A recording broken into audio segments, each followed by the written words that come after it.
دول بيبقوا ناس جايين يمسكونا. انا كنت شايف العربيه يا رجاله صباح الخير. انا بس متاخر، نحاول بس نروح نلحق الصلاه يا جماعه، بعد كده ايه نرجع لكم تاني. يلا سلام يا رجاله صباح الخير. النهارده صحينا متاخر شويه بس الحمد لله على قد ما نقدر. حاولنا نصلي صلاه الجماعه في المسجد. الساعه دلوقتي الساعه 6:30 بالظبط بتوقيت مصر. تمام. ركاب بسرعه اللي انا عملته. اخدت الشاور الساقع بتاعي لان انا الصراحه ما بعرفش ابتدي يومي غير لما احس بنظافه. وتاني حاجه بتفوقني جدا بالذات الدش الساقع، بيخليني لو مركز كده حرفيا في يومي. تاني حاجه عملنا القهوه بتاعتنا، وبعد كده لبسنا وظبطنا اوضتنا وخلصنا الليله دي كلها. ودلوقتي هروح اخد اخويا صلاح. مش عارف بقى نروح السبوت بتاعتنا. انا عن نفسي اقرا الكتاب بتاعي، هو تقريبا وراه كذا حاجه يخلصها، وتقريبا في وراه عملاء لازم يظبط لهم الدايتس بتاعتهم. فبس كده، فخليكم معايا هروح اجيبه ويلا بينا. إذ قال يوسف لأبيه يا أبت ويتم نعمته عليك وعلى آل الله عليم بما يعملون.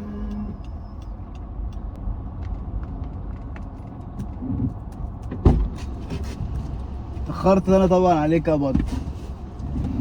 على الاقل انا مستني في عربيه مكيفه، مش قاعد على الرصيف حبيبي قدام اكس جيم.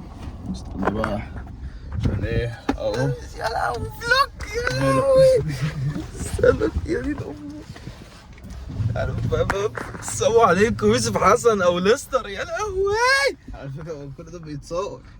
لا اكيد هتقط وتعمل حركات. كنت عايز اخد اللي هو ايه اللي انت قمت ركبت دي. الحاجات الرو دي بس جميل جميل جميل قوي.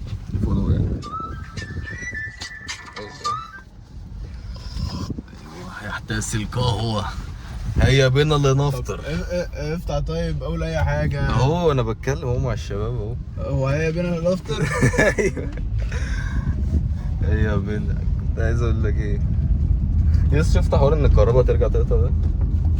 والله تطلع لي الراجل اللي هو بيقول حاجات اخباريه ده. كل ده بتصور؟ يا اسطى بحب الفلوجز. طيب يعني ده احد احلامي. هتحط كل ده بتاع؟ ايوه يا اسطى ده احد احلامي يا اسطى. سلام. يا نهار اسود. اقول لك على حاجه بقى كونفيدنشال، ما ينفعش تتقال بقى بس فاهم. أيوة. كده نكسر السيلف امبروفمنت. ايوه انا ما نمتش من امبارح من كتر الحماس، من كتر ما انا بس انا قلت برضه انت مستحيل تصحى بدري وانت قايم الساعه لا 11. وقايم بقى وبصحيك الفجر بقى وبقول لك يلا اصحى وبتاع. يا سلام. يلا بقى فاهم. حاجه كده بره السيلف ده الاشاره بايظه اخش يعني اعتمد. خش نعتمد. هنروح نجيب بس الفطار. عادي مش ده اللي بيحصل على طول يعني. احنا بنصحى بدري اكيد وبنعمل الحاجات بتاعت الناس انا عن نفسي الشاطره. بصحى بدري كل يوم. انا ما بعرفهاش الصراحه. انا ما بنجش لحد لما بصحى. ابس اند داونز عادي. دلوقتي هنروح أيوة. نجيب الفول والمشكل حاجه كده بره الدايت خالص. ايوه كده احنا بنعمل اوف سيزون يعني. وهو السبونسر بقى ياكلنا. يعني انت كنت شايف فلوس معاك؟ ايه لا انا بصراحه خدت فلوس. طب كويس قوي يا عم، كويس قوي يعني فاهم، حاسس على دمي شويه. جينا عند القهوه كده يا دوب ايه. بس انزل انت جيب الاكل يا اسطى وانا هتشاور معاهم. تصور انت تجيب الاكل وانا اروح اسحب الفلوس. ايه ما انت احنا نركن ونشد وكده. دلوقتي انا انزل اجيب الاكل، الاستاذ ده هيجيب انا اللي هجيب الفلوس وهو يجيب الاكل. أيوة. وهنطلع على السبوتايه على الطريق السريع يعني. بالظبط. وبس كده يعني ما طب اعتقدش. ما قاعده بقعده، طب ما نطلع على كوفي بوينت ولا ايه بتاع فين؟ كوستا ولا امتى اصلا؟ دلوقتي؟ الحاجات دي فاتحه دلوقتي. لا يا اسطى انا عايز اقعد، انا عايز زي ما قلت ما هي دي لك رايقة وعلى صفاء البحر. ذهني. لا صفاء ذهني. صفاء صفاء ذهني. انا ما صدقت لقيت سبوتايه حلوه. بس كده يلا نجيب الاكل فطار. استنى بقى استنى لا مؤاخذة. ما كنتش شايف العربيه. حلو قوي. بس خد بالك ايه. السلام عليكم. الفلوس برضه يا اسطى في حوار التقطيع يعني سهله بطريقه بشعه، انت يا دوب بتقطع بس. حلوه الزاويه دي ولا؟ ايوه يا اسطى بيعملوا التيك توك كده. انا كنت بفكر احط الستاند ورا بس بينزلوها على ال بقى فاهم، عشان ما تبقى على ال، يعني بينزلوها على ال مخصوص عشان بس تكون كادر واضح وكده، او كده بس انا مش باين شويه. اخبى واحد يا اسطى اسمه رمضان، نسيت اشغل العربيه اصلا. يا لهوي طفولتي عقاد فلوجز. نديها واحده ترنايه ورا، ايوه نديها واحده ترنايه قدام. مع الكوتش بيسوق برضه يا شباب، يعني بيودي وعمره ما عمل اي حادثه ولا حك في عربيات ولا اي حاجه، بالذات السريع ولا عمره بص كسر عربيات ولا اي حاجه. كوتش يعني ربنا بيستر يعني، وما خاف كان اعظم. لو واحد بقى ياخد نفس فكره الاشاره ولا طاير، ايوه لا سليم. يلا عسل. يبقى دي كومنتري حادثه بقى. ما انا والله اصلا انا قبل ما انام انا متخيل الموضوع ده جدا، ان يوم ما نصور فلوج انا العربيه متدشمله حرفيا. بقول لك انا بتشام من العربيه دي، وافضل اقول لك كله بسببك، انت عايز تعمل فلوج ليه فلوج؟ يا اسطى طفولتي في الموضوع ده، انا بعشق حاجه اسمها فلوج. انا لو هعيش يعني لو هرتب الحاجات اللي انا عايز اعيش بيها في يومي، لو مثلا قلنا هم 12 حاجه لازم كده في لسه يبقى فيه فلوج، فاهم؟ ان انا اتفرج على حد بمايند هيز اون بزنس، فدي حاجه ممتعه ان انا ممكن اصورها وتتعمل. فلو دي حاجه كويسه ممكن تتعمل في القناه، اكتبوا في الكومنتس بقى اللي هو ايه، يلا فلوجز تاني، سيلف امبروفمنت بقى من على ابوه بقى. احنا مش سيلف امبروفمنت عيال ضيقه وكده في نفسها، لا بننتشر كده اهو. احنا بنفطر عامه يعني في البلانز وكده. اصلا حوار ان انت تكتب فول وكده ده موضوع سهل، مش فكره ان انت اصلا يعني حط الكاميرا شويه عليا اهو يا حبيبي. يا سلام.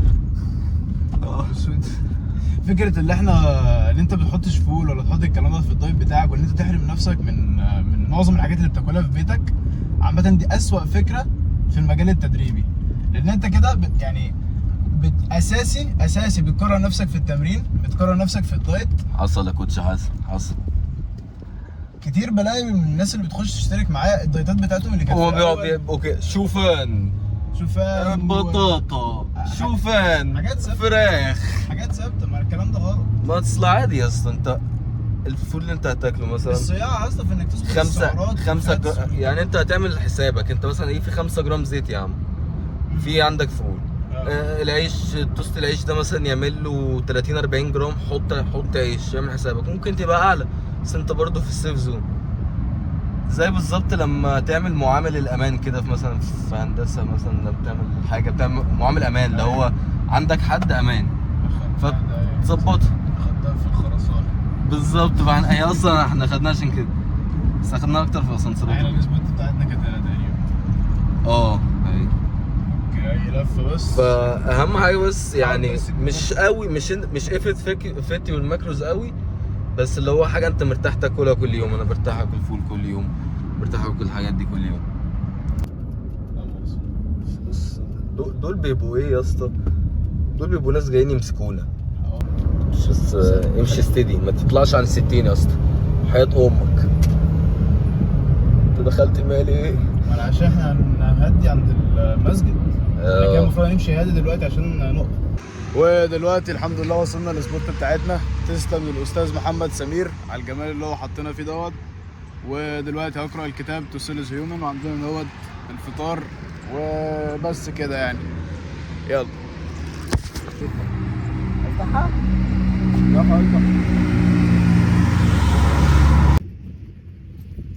وبس كده يعتبر خلصت جزء محترم شويه من الكتاب.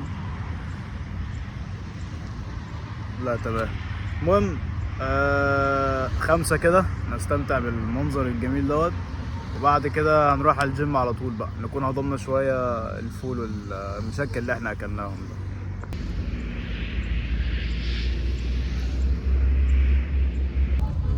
دلوقتي متحركين طالعين على الجيم. طبعا شغل المزرعه السعيده ده مش كل يوم، بس هي بتطلب كده ساعات.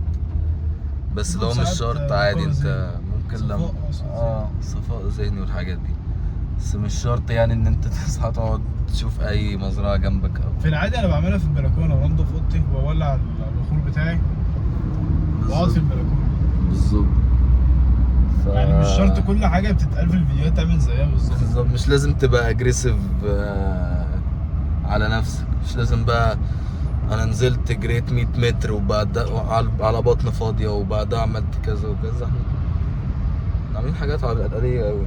هو في موضوع السيلف امبروفمنت هي مش كنت عايز اتكلم في الموضوع ده، ان هو بلاقي كتير على ديسكورد او على حاجات كتير ان هو ان احنا لازم نبقى ناس ستريكت لدرجه شنيعه، اللي هو لازم انا صحيت طب اعمل ايه يا جدعان، في وقت فراغ عندي اعمل فيه ايه، طب ما اعرفش ايه، طب اتعلم مهاره جديده ايه، طب ايه المهاره اللي ممكن اتعلمها، انا عايز اشتغل، انا عايز في حاجه اسمها نسيب كل حاجه لوقتها.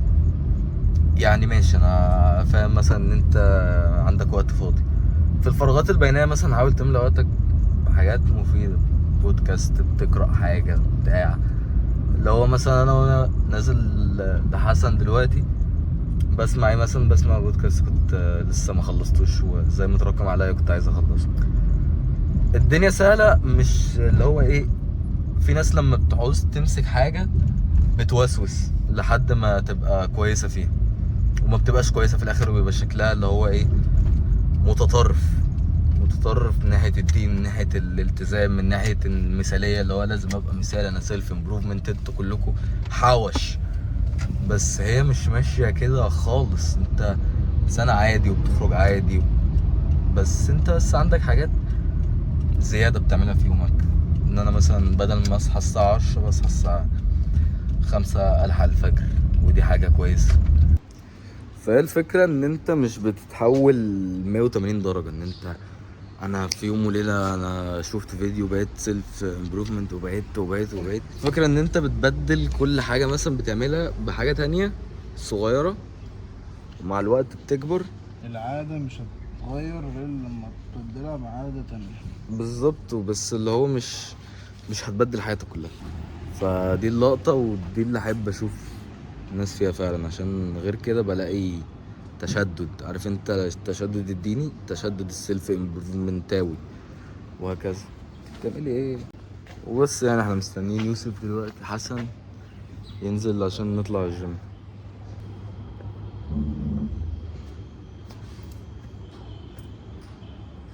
على الجيم، يلا بينا.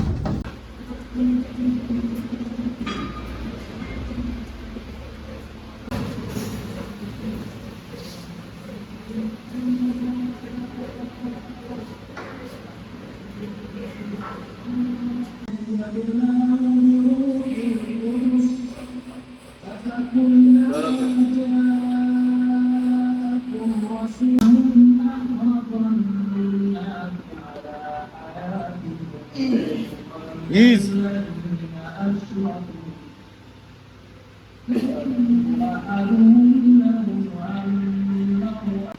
الو الو الو الو الو الو الو.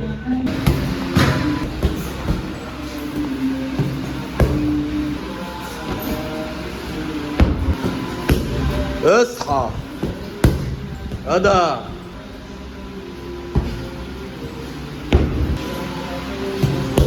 سلام. اصحى.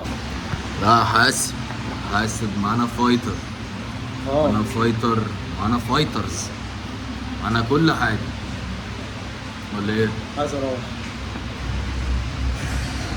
وكده نكون خلصنا الجيم، خلصنا دنيتنا. بص على كابتن احمد الباز، بس على كابتن احمد الباز. اي حد عايز يتعلم يتخانق. استاذ محمد، استاذ محمد، احمد لا مؤاخذه، لا مؤاخذه، انا اسف. تطلع على النت. سلم على الناس. باي. بس كده جبنا الاكل، جبنا من كشري جده.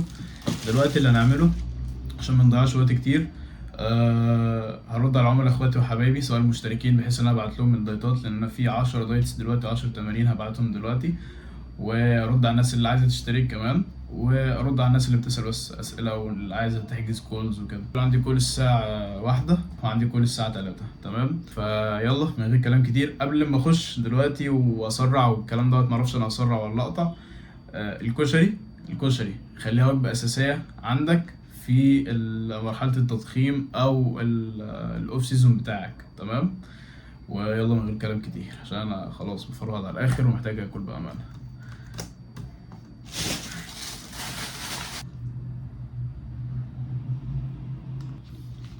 يا جدعان انا بعشق الكشري، بعشق حاجه اسمها كشري.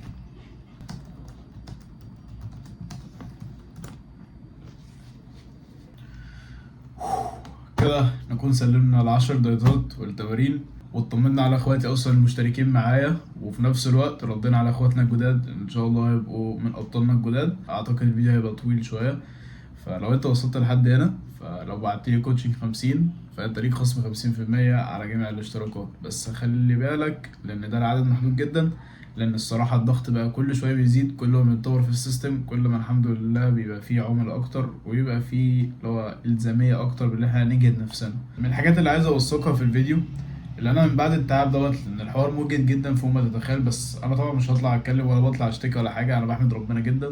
زي ما النهارده انا بركب تويوتا دلوقتي، ان شاء الله باذن الله تعالى السنه الجايه باذن الله تعالى اكون راكب البي ام، لان انا من احلامي اللي انا يكون عندي عربيتي انا بتاعتي اللي هي البي ام.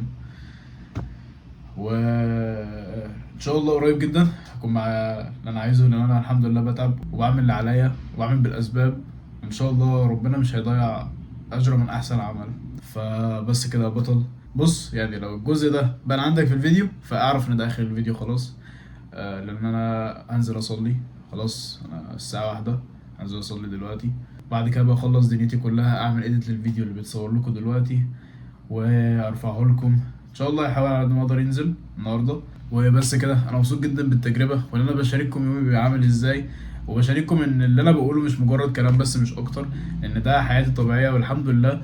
ومش لازم تعمل كل حاجه بالحرف زي ما صلاح قالك، مش لازم تعمل كل حاجه زي ما انا بعمل بالظبط. لا، انا في العادي عامه لما بقرا كتاب وانا في البلكونه اللي هي هنا حرفيا. بصحى الصبح اروق اوضتي واشغل البخور بتاعي، اخش البلكونه اعمل قهوتي وبعد كده اشربها واقرا الكتاب بتاعي وانا في البلكونه. فمش شرط اي حاجه بتشوفها على النت يعني لازم تبقى هي بالظبط، ولو مش هيها يبقى انت ما بتعملش حاجه صح. لا خالص خالص، اعمل باللي عندك ودي على طول. بس كده، لو الحته دي موجوده عندك في الفلوج فاعرف ان ده اخر الفيديو خلاص يا بطل، ونشوفك في الفلوج الجاي، وخليك بطل قصتك للاخر. بس كده، ربنا يحفظكم ربنا يقويكم، وبس السلام عليكم.